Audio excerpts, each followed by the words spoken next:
Good morning students. आपको हमने मुंशी प्रेमचंद जी के द्वारा रचित नमक का दरोगा मैंने पढ़ाया था।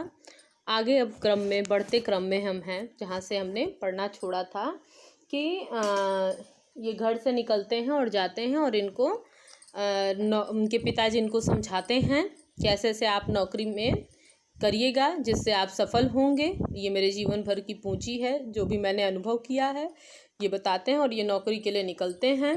6 महीने हुआ नहीं होता इनकी नौकरी के, तब तक इनको एक दिन ये सोए रहते हैं और इनको जो है कि कुछ आवाज़ें सुनाई देती हैं और ये पुल पे पहुंचते हैं, यमुना नदी के पुल पे। वहाँ देखते हैं गाड़ियों का तांता लगा हुआ है। पूछने पता चलता है दातागंज के आलोपीदीन है। आलोपीदीन बहुत ही प्रतिष्ठित जमींदार रहते हैं। उस इलाके के लोगों को किसी न किसी तरह से वो सहायता प्रदान करने वाले रहते हैं। अब आगे देखेंगे हम लोग इसी बढ़ते क्रम में। मुंशी जी ने पूछा, गाड़ियाँ कहाँ जाएंगी? उत्तर मिला, कानपुर। लेकिन इस प्रश्न पर कि इसमें क्या है, सन्नाटा छा गया। मुंशी जी पूछते हैं, सब चीज़ जब उनको याद हो आता है कि कौन है आलोपीदीन, उसके बाद वो पूछते हैं कि गाड़ियाँ कहाँ जाएंगी, पता चलता है कानपुर।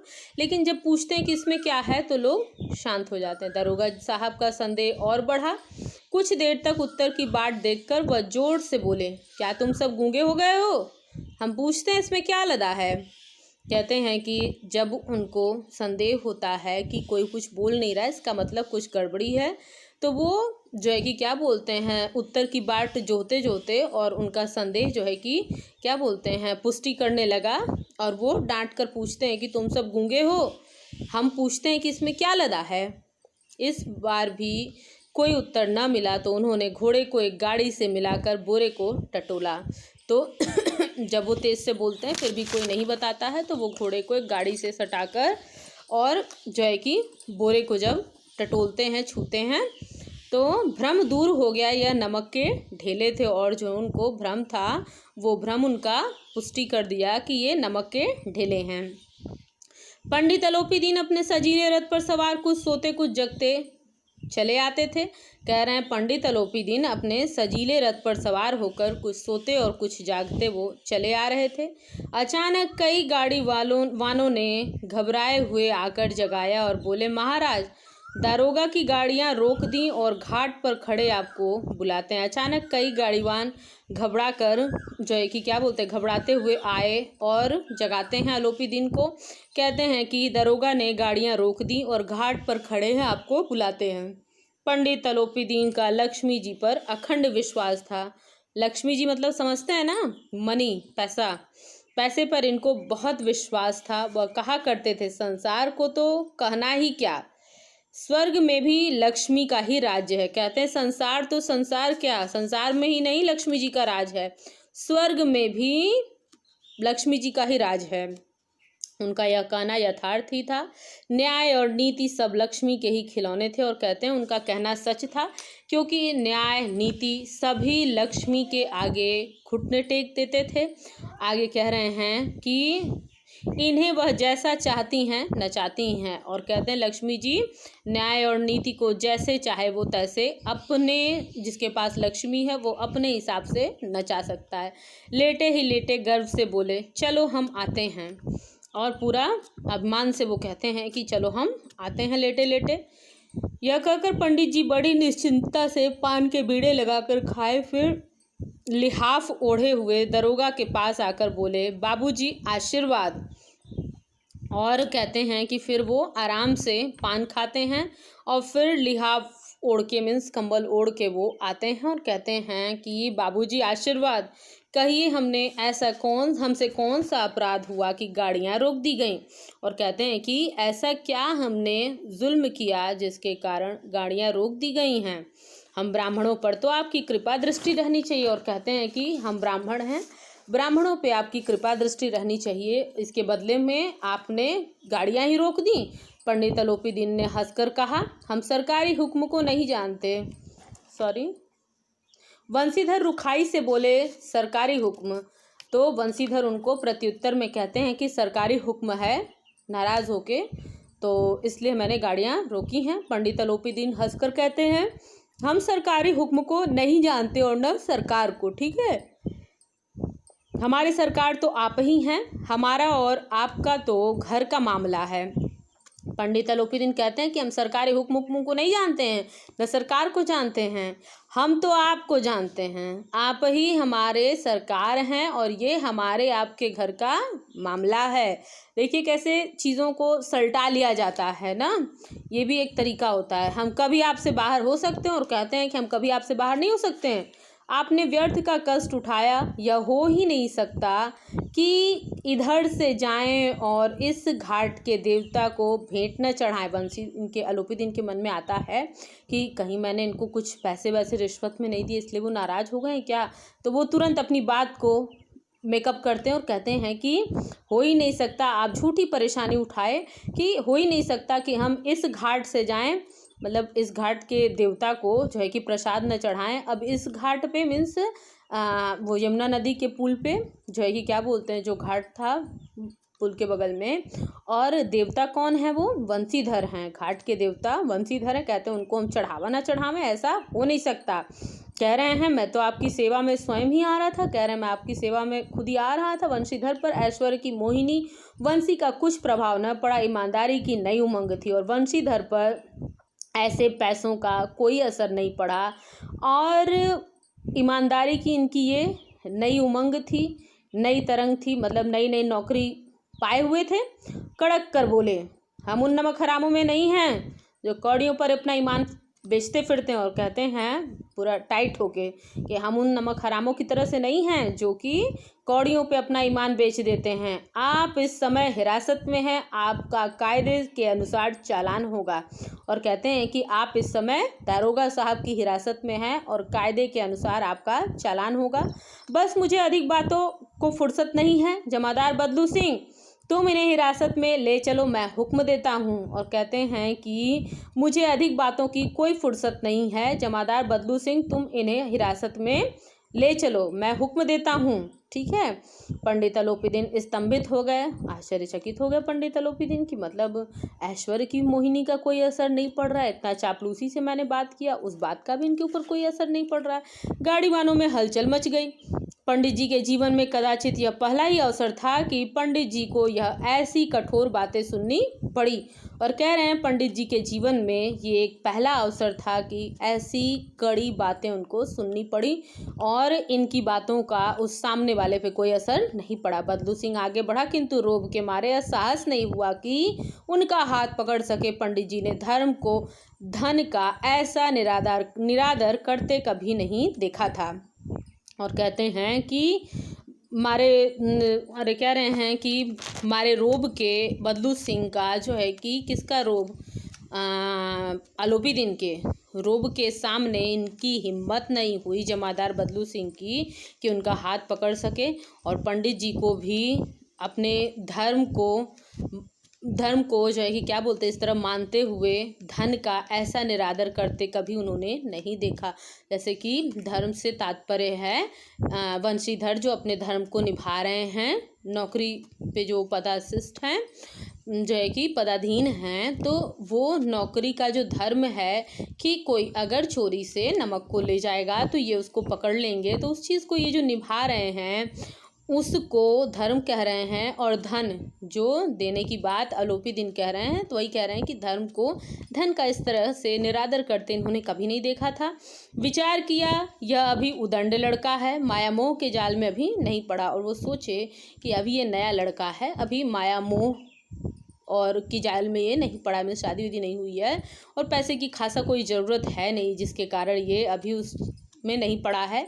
अल्हड़ है, झिझकता है।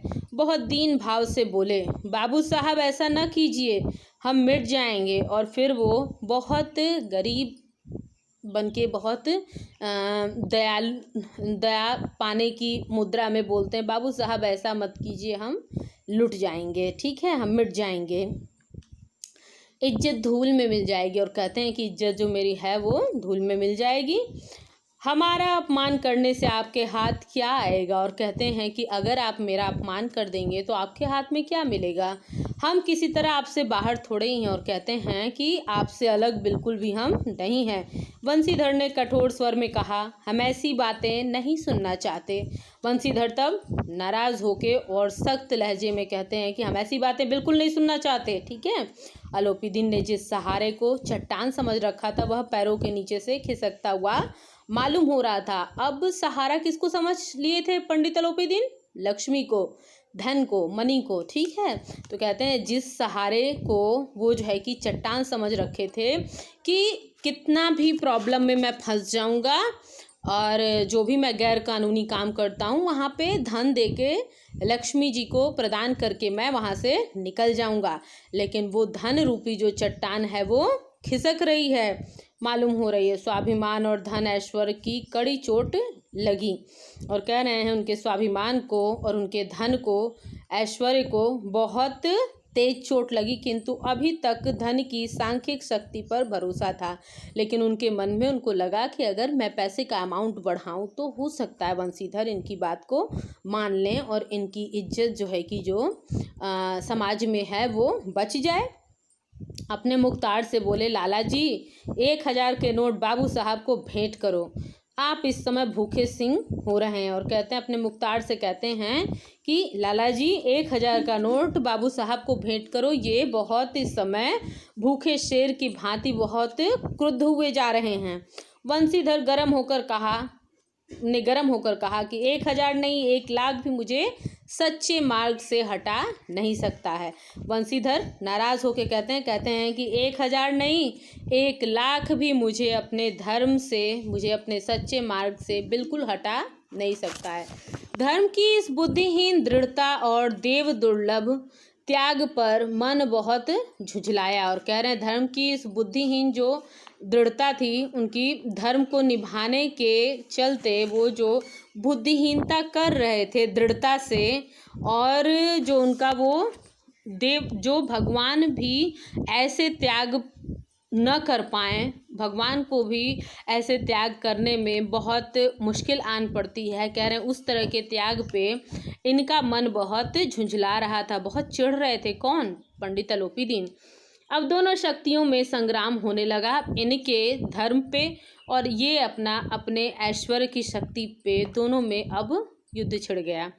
धन ने उछल कर आक्रमण करने शुरू किया। अब धीरे धीरे ये पैसे का अमाउंट बढ़ाने लगे, उसी को कह रहे हैं कि उछल कर आक्रमण करना शुरू कर दिए। 1 से 5, 5 से 10, 10 से 15, 15 से 20,000 तक की नौबत पहुंच गई। किंतु धर्म अलौकिक वीरता के साथ इस बहुसंख्यक सेना के सम्मुख अकेला पर्वत की भांति अटल अविचल खड़ा रहा। कहते हैं कि 1 से 5, 5 से 10, 10 से 15, 15 से 20,000 तक की नौबत आ गई। लेकिन इनका धर्म जो है कि वो अलौकिक वीरता के साथ जो है कि भले पैसों की सेनाएं बड़ी थी, लेकिन वो अकेला पर्वत की भांति खड़ा रहा। अटल अविचल मीन्स अटल रहा और विचलित बिल्कुल नहीं हुआ।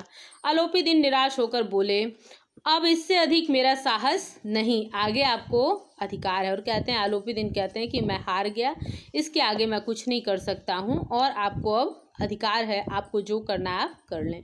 मुंशीधर ने अपने जमादार को ललकारा। बदलू सिंह मन में दरोगा जी को गालियाँ देता हुआ पंडित अलोपीदीन की तरफ बढ़ा। बंसीधर ने अपने जमादार को ललकारा। बदलू सिंह मन में दरोगा जी को गालियां देता हुआ जो है कि आता है, पंडित अलोपीदीन की ओर बढ़ता है। पंडित घबराकर 2-3 कदम पीछे हट गए। पंडित अलोपीदीन घबरा जाते हैं कि अब तो आया है, हथकड़ी पहनाएगा, और पीछे हट जाते हैं।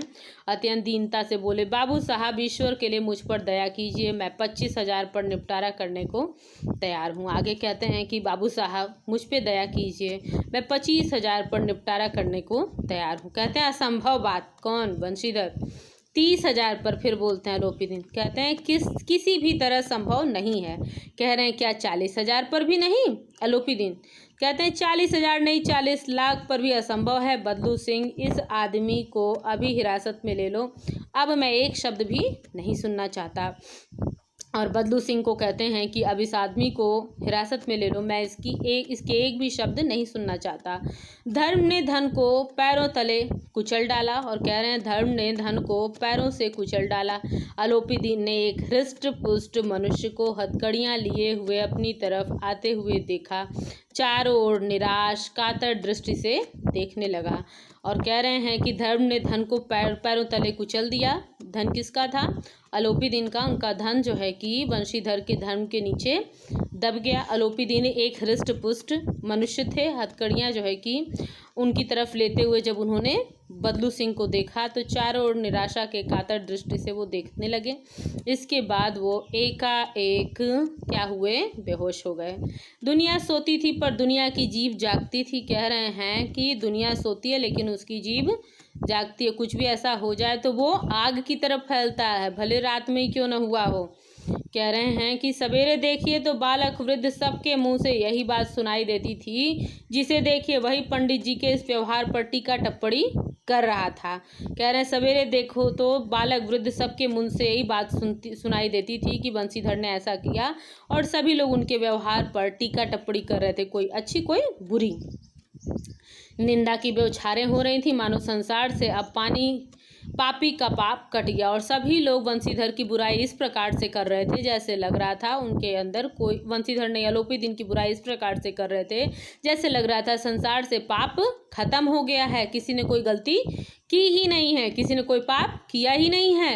पानी को दूध के नाम से बेचने वाला ग्वाला, कल्पित रोज नामचे भरने वाले अधिकारी वर्ग, रेल में बिना टिकट सफ़र करने वाले बाबू लोग, जाली दस्तावेज बनाने वाले सेठ और साहूकार, यह सब के सब देवताओं की भांति गर्दनें चला रहे थे। सभी लोग जो लोग किसी न किसी प्रकार से घूसखोरी बेईमानी में लिपटे हुए हैं, यहाँ तक कि ग्वाला भी, सभी लोग उनकी बुराई कर रहे थे, चाहे वो कितने ही बुराइयों के जो है कि क्या बोलते हैं तले दबे हुए हों। ठीक है। जब दूसरे दिन पंडित आलोपी दीन अभियुक्त होकर कांस्टेबलों के साथ हाथों में हथकड़ियां, हृदय में ग्लानि और क्षोभ भरे लज्जा से गर्दन झुकाए अदालत की तरफ चले तो सारे शहर में हलचल मच गई। और कह रहे हैं कि जब दूसरे दिन आलोपी दीन जो है कि कांस्टेबलों के साथ हाथों में हथकड़ियां और हृदय में ग्लानि मीन्स कर्म पे पछतावा और क्षोभ भरे दुख भरे लज्जा से गर्दन झुकाए हुए जब अदालत की तरफ चले तो सारे शहर में हलचल मच गई। मेलों में कदाचित आंखें इतनी व्यग्र नहीं होंगी, भीड़ के मारे छत पर दीवार में कोई भेद नहीं रहा। कह रहे हैं मेले में इतना लोगों की आंखें उग्र नहीं होती होंगी कि देखा जाए भाई क्या कैसे हो रहा है, व्यग्र नहीं होती होंगी जितना उनको देखने के लिए। कह रहे हैं कि भीड़ के मारे छत है कि दीवार है समझ ही नहीं आ रहा था, इस तरह से लोग जो है कि देख रहे थे। ठीक है। किंतु अदालत में पहुंचने की देरी थी। पंडित आलोपी दीन इस अगाध वन के सिंह थे। कह रहे हैं लेकिन अब केवल अदालत में पहुंचने की देरी थी। पंडित आलोपी दीन इस बड़े वन के वो क्या थे? शेर थे। अधिकारी वर्ग उनके भक्त, अमले उनके सेवक, वकील मुख्तार उनके आज्ञा पालक और अर्दली चपरासी तथा चौकीदार तो उनके बिना माल के गुलाम थे। कह रहे हैं केवल उनको अदालत पहुंचने की देरी थी। वो उस बड़े जो है कि जंगल के मीन्स जो ये समाज है, समाज में जो व्याप्त जो है कि कैसे उसमें से घूसखोरी से निकलना है, घूस दे के गंदे काले धन में से, काले धंधे में से, तो उसके वो शेर थे। और कह रहे हैं कि अधिकारी वर्ग उनके भक्त, अमले उनके सेवक, वकील मुख्तार उनके आज्ञा पालक थे, अर्दली चपरासी यहाँ तक कि चौकीदार भी उनके बिना पैसे दिए भी उनके गुलाम थे। उन्हें देखते ही लोग चारों तरफ से दौड़े, सभी लोग विस्मित हो गए थे और उनको देखते ही सब लोग दौड़ पड़े। सब लोग आश्चर्यचकित हो गए कि अरे आलोपी दीन, मतलब इसलिए नहीं कि उन्होंने गलत काम किया होगा, इसलिए कि जिस पे धन पे उनको पूरा भरोसा था लक्ष्मी जी पे, क्या इतने पैसे वाले भी नहीं बच पाए और यहाँ का उनको मुंह देखना पड़ा। और कह रहे हैं कि इसीलिए नहीं कि आलोपी दीन ने क्यों यह कर्म किया, बल्कि इसलिए कि वह कानून के पंजे में कैसे आए। ऐसा मनुष्य जिसके पास असाध्य साधन करने वाला धन और अनन्य वाचालता हो, कह रहा है ऐसा मनुष्य जिसके पास सहानुभूति सॉरी, जिसके पास असाध्य साधन करने वाला मीन्स किसी भी असाध्य को वो साध्य बना देते थे अपने धन के बलबूते पे। और जो है कि कोई भी वो कैसे कानून के पंजे में आ गए। प्रत्येक मनुष्य उनसे सहानुभूति प्रकट करता था और सभी लोग उनकी तरफ हो गए। बड़ी तत्परता से इस आक्रमण को रोकने के निमित्त वकीलों की एक सेना तैयार की गई। और कह रहे हैं बंशीधर द्वारा जो इल्ज़ामों का आक्रमण था उस चीज़ के बचाव के लिए बहुत सारे वकील नियुक्त हुए, इनकी सेना तैयार हुई। न्याय के मैदान में धर्म और धन में युद्ध ठन गया। और कह रहे हैं न्याय के मैदान में अब धर्म और धन में युद्ध ठन गया। बंशीधर चुपचाप खड़े थे। उनके पास सत्य के सिवाय न कोई बल था, न स्पष्ट भाषण के अतिरिक्त कोई शस्त्र। ठीक है, गवाह थे किंतु लोभ से डामाडोल। बंशीधर चुपचाप खड़े हुए। सच के सिवाय उनके पास कोई ताकत नहीं थी और स्पष्ट भाषण के अतिरिक्त मीन्स सही वो जो बता सकें उसके अलावा उनके पास कोई भी शस्त्र भी नहीं था। गवाह थे तो वो भी लालच के कारण डामाडोल थे। ठीक है, मीन्स अपने धर्म से हिले हुए थे कि वो अब वहाँ पे गवाही सही देंगे भी कि नहीं देंगे। ठीक है।